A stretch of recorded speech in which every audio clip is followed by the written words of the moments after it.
시니어 세대를 위한 세금 절약 팁. 은퇴 후 나가는 세금 때문에 생활이 더 빡빡해지고 있지 않으신가요? 혹시 당신도 세금을 더 많이 내고 있을지도 모릅니다. 절세할 수 있는 방법들이 많이 있는데 혹시 놓치고 있는 건 아닌지 궁금하지 않으신가요? 지금부터 시니어들이 꼭 알아야 할 절세 팁을 하나하나 알려드릴게요.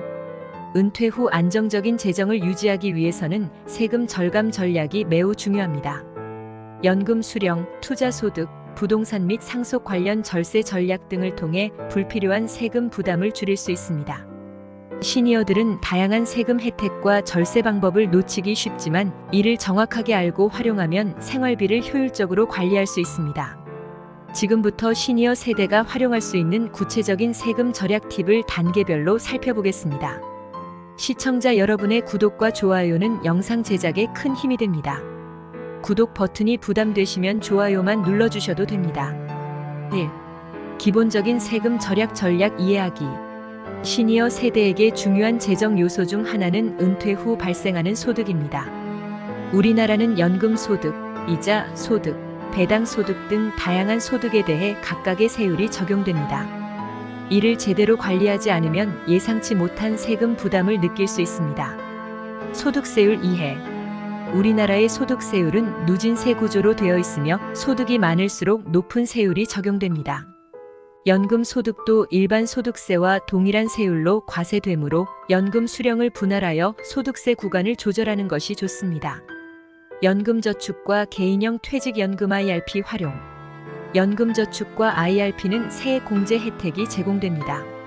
연금저축계좌에 최대 400만원, IRP에 최대 700만원까지 납입하면 연간 최대 115만원의 세액 공제를 받을 수 있습니다. 이를 통해 절세와 노후 대비를 동시에 할 수 있는 장점이 있습니다. 비과세 혜택. 우리나라에서는 일정 금액 이하의 이자나 배당 소득에 대해 비과세 혜택을 제공하는 상품들이 있습니다. 예를 들어 ISA 개인종합자산관리계좌는 일정 한도 내에서 발생하는 수익에 대해 비과세 혜택이 적용되므로 시니어들은 절세 상품을 잘 활용해야 합니다. 2. 연금 수령 시 절세 전략. 연금은 은퇴 후 가장 중요한 소득원이지만 연금 수령액에 따라 세금이 부과됩니다. 특히 국민연금은 일정 소득 이상이 되면 소득세가 부과되므로 세율 구간을 조절하는 것이 필요합니다. 국민연금 수령 시기 조절. 국민연금은 만 63세부터 수령이 가능하지만 수령 시기를 늦추면 최대 5년까지 연기할 수 있으며 연기할 경우 연금액이 연간 7.2%씩 증가합니다. 이 방식은 더 많은 금액을 수령하면서도 소득세를 줄이는 효과를 기대할 수 있습니다. 퇴직연금의 분할 수령. 퇴직연금도 마찬가지로 일시불로 받는 것보다는 나누어 받을 경우 소득세 부담이 적습니다.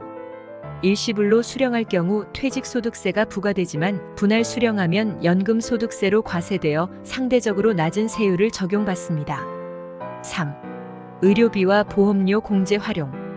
의료비 지출은 시니어들에게 큰 부담이 될 수 있지만 우리나라에서는 일정 금액 이상의 의료비에 대해 세액 공제를 받을 수 있습니다. 본인뿐 아니라 배우자와 부양가족의 의료비도 포함되며 이러한 공제 항목을 최대한 활용하는 것이 절세의 핵심입니다. 의료비 세액 공제. 총 급여의 3%를 초과하는 의료비에 대해 15%의 세액 공제가 가능합니다. 고액의 병원비가 발생하는 경우 이를 잘 기록하여 세액 공제를 받는 것이 좋습니다. 특히 중증 환자의 의료비는 세액 공제율이 20%로 높습니다. 보험료 공제. 국민건강보험료, 개인보험, 실손의료보험 등의 보험료도 일정 부분 세액 공제가 가능합니다. 건강보험료는 소득 공제가 아닌 세액 공제 혜택을 받을 수 있는 항목이므로 납부한 금액을 확인하고 절세 전략을 세우는 것이 중요합니다. 4. 주택 관련 세금 혜택. 우리나라의 시니어들은 주택 관련 다양한 세금 혜택을 받을 수 있습니다. 특히 주택을 보유하고 있거나 매각을 계획 중인 경우 주택 관련 세금 정책을 잘 이해하면 세금 부담을 줄일 수 있습니다. 고령자 재산세 감면 혜택. 많은 지방자치단체에서는 일정 연령 이상의 고령자에게 재산세 감면 혜택을 제공하고 있습니다. 해당 지역의 재산세 감면 조건을 확인하고 신청하면 재산세 부담을 줄일 수 있습니다. 1세대 1주택 양도소득세 면제. 우리나라는 1세대 1주택자가 2년 이상 거주한 주택을 매각할 경우 양도소득세를 면제받을 수 있습니다. 은퇴 후 주택을 매각할 계획이라면 이를 미리 고려하여 세금 혜택을 최대화할 수 있는 전략을 세우는 것이 좋습니다. 특히 고령자나 장기 보유자의 경우 양도세 감면 혜택이 추가로 제공될 수 있습니다. 5. 상속 및 증여세 절감 전략. 우리나라에서 자산을 자녀나 후손에게 상속하거나 증여할 때는 상속세와 증여세가 부과됩니다. 이를 줄이기 위해서는 상속 및 증여에 대한 철저한 사전 계획이 필요합니다. 증여세 면제 한도 활용. 우리나라에서는 10년 단위로 증여세 면제 한도를 제공하고 있습니다. 부모가 자녀에게 증여할 경우 성인은 5천만 원, 미성년자는 2천만 원까지 증여세가 부과되지 않으며 이를 활용해 자산을 미리 이전하면 세금을 줄일 수 있습니다. 생명보험 활용. 생명보험을 통해 상속세를 절감할 수 있습니다. 사망보험금은 일정 부분 상속세에서 비과세로 처리되므로 상속 계획을 세울 때 생명보험을 활용하는 것도 좋은 전략입니다.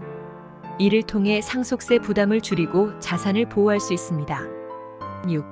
세액 공제 가능한 기부금 활용. 기부금은 세액 공제가 가능한 항목입니다.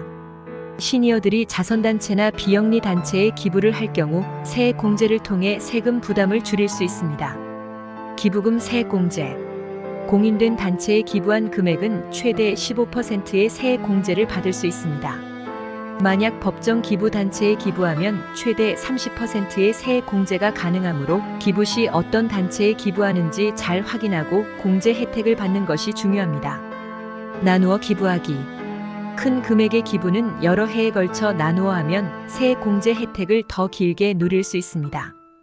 예를 들어 1년에 한 번씩 꾸준히 기부하면 매년 공제를 받을 수 있어 절세 효과가 더 커집니다. 7. 투자 소득에 대한 절세 전략.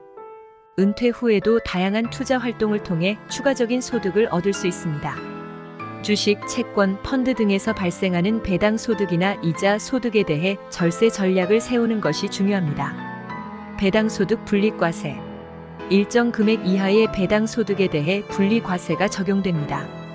이를 통해 소득 세율보다 낮은 14%의 세율로 세금이 부과되므로 배당 소득이 많은 시니어들은 분리과세 혜택을 적극적으로 활용해야 합니다. 절세형 금융상품 활용. 개인 종합자산관리계좌 ISA와 같은 절세형 금융상품을 활용하면 이자 소득과 배당 소득에 대해 비과세 혜택을 받을 수 있습니다. ISA는 5년간 유지 시 세금이 거의 면제되므로 장기적인 투자 계획을 세울 때 매우 유리합니다. 8. 전문가 상담과 꾸준한 관리. 세법은 해마다 바뀔 수 있고 우리나라에서도 세제 개편이 자주 이루어지기 때문에 시니어들이 스스로 모든 것을 관리하기는 어렵습니다. 따라서 절세를 위한 전략을 세울 때는 세무사나 재정 전문가의 도움을 받는 것이 중요합니다. 세무 전문가 상담. 세무 전문가와 상담을 통해 자신의 재정 상황에 맞는 맞춤형 절세 전략을 세우는 것이 좋습니다. 특히 상속, 증여, 자산 관리와 관련된 복잡한 세금 문제는 전문가의 조언이 필요합니다. 정기적인 재정 점검. 세금 절약은 한 번에 끝나는 것이 아니라 꾸준히 관리해야 하는 부분입니다. 정기적으로 자신의 재정 상태를 점검하고 변동된 세법에 맞추어 절세 전략을 수정해 나가는 것이 중요합니다. 이를 통해 장기적으로 안정적인 재정을 유지할 수 있습니다. 궁금하신 점이나 아쉬운 점이 있으시면 아래 댓글로 남겨주시면 감사하겠습니다. 더 노력하는 채널이 되도록 하겠습니다. 오늘 영상이 유익하셨다면 구독과 좋아요 부탁드립니다. 시청자 여러분의 구독과 좋아요는 영상 제작에 큰 힘이 됩니다.